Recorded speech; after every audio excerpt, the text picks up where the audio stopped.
I am in what I believe to be still Ozaukee County, and this place has always intrigued me,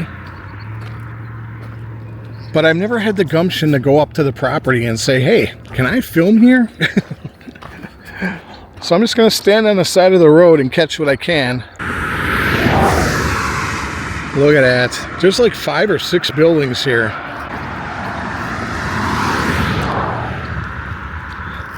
Because there's like an old carriage barn right there. And the house, I think the actual house was right there. Or even over there. It's hard to tell. Yeah, it's so frustrating because it's like I want to talk to the owners here and say, hey, do you mind if I film the abandoned stuff on your property? It's just so cool.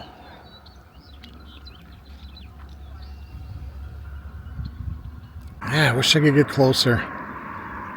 So neat.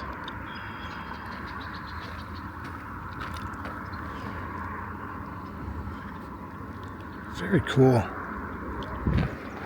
There's like a main building right there. I don't know if I can zoom. Very cool. Like I said, it's a real busy road. That is such a cool structure right there. So neat.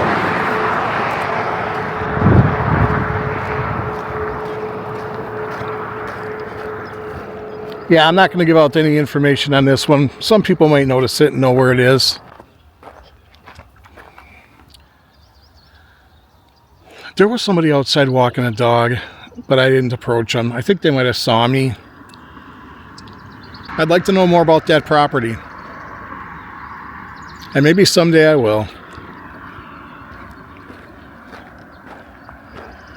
There's a house across the street that was that had fire damage that I don't think anybody lives in that. Well, it's boarded up, so nobody lives in that house. That's abandoned, but I think it's still a working farm. And here I'm at the corner of Kaler's Mill and Covered Bridge Road. And there's a plaque. I'm in Cedarburg, by the way. They're doing a whole lot of cutting around here. Taking a lot of trees out. It says here, Town of Cedarburg landmark. Kaler's Mill, established 1847.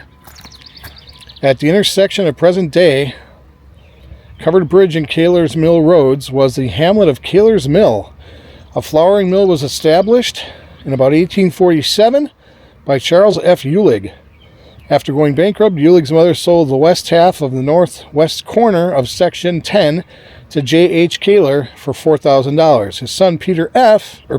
Kaler, 1838 to 1902, was a merchant in Port Washington, having established a store there in 1859.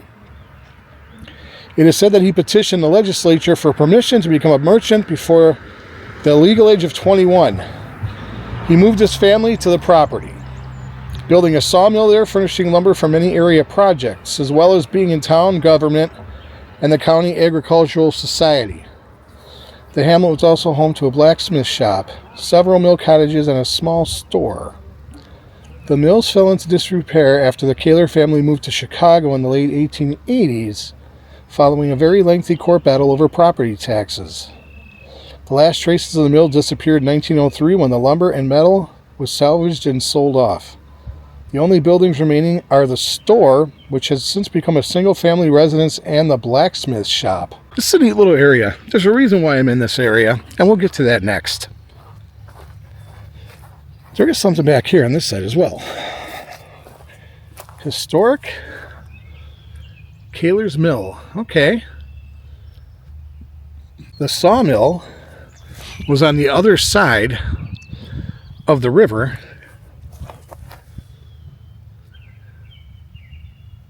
Yeah, the Octagon School. I filmed that before. There's actually a abandoned property right across the street from that. Very cool. Let's walk down by the river real quick. This is Cedar Creek, I believe. So the old sawmill would have been right across the creek. Very nice. I don't want to get too close because I don't know how mushy this ground is.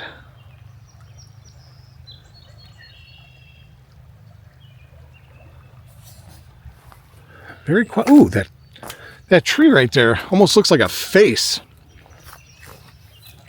Kind of startled me for a second. That tree right there kind of looks like eyes, a nose, and a mouth.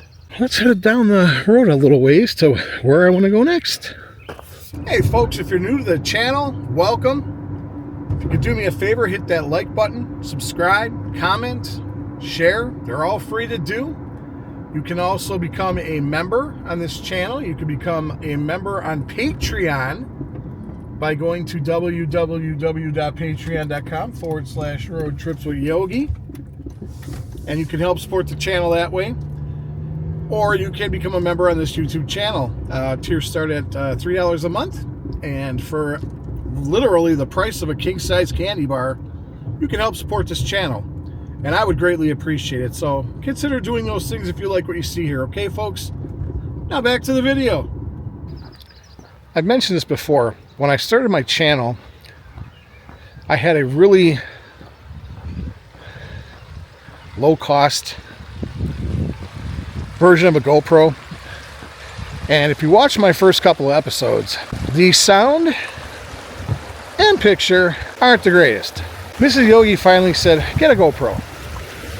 So I got a GoPro. Listen to that water. Let's turn this camera around, shall we?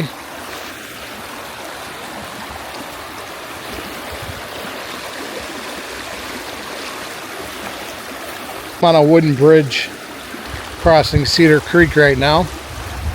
I got a GoPro Hero 8, which I still have and I still use.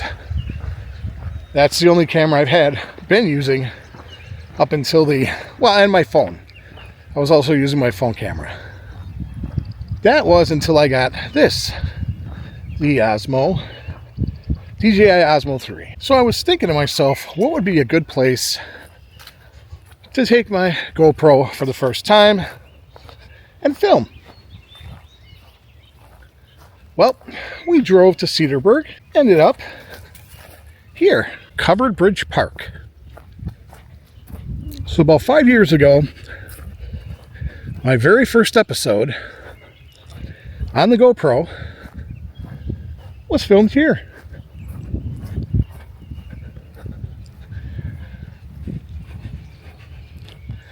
Covered Bridge Park in historic Cedarburg, Wisconsin. Class of 2020. Very nice. Very nice. There is a plaque on the other side.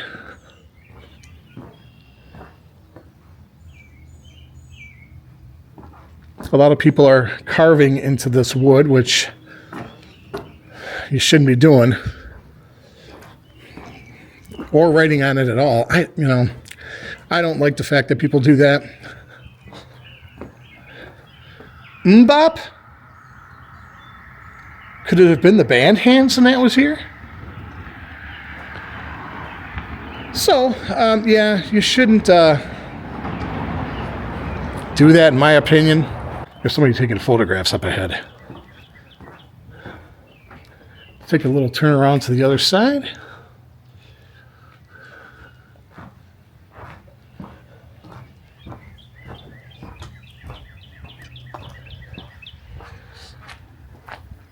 There it is. It says last covered bridge in Wisconsin, 1876-1955. Placed by Port Washington chapter of the Daughters of the American Revolution.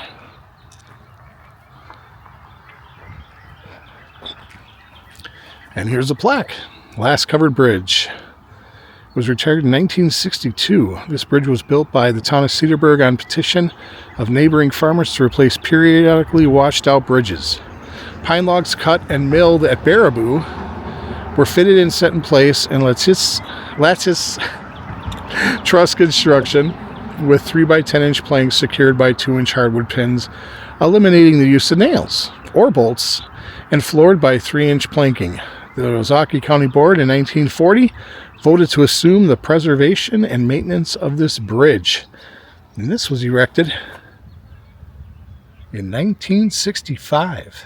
This is new here, this little pavilion area.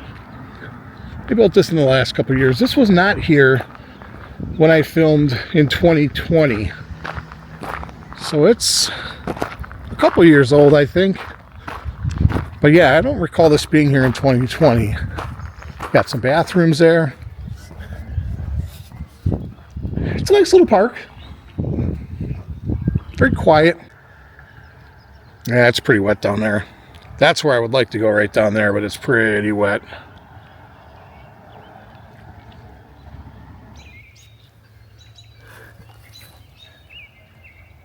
Very quiet.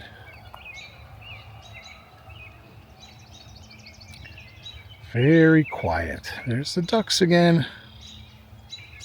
Hey guys. They're looking at me like, who the heck is that guy filming me? In all seriousness, folks, I could sit here and just decompress and listen. That's quite the big branch right there. Quite the big tree that came down. I'm guessing probably struck by lightning at some point.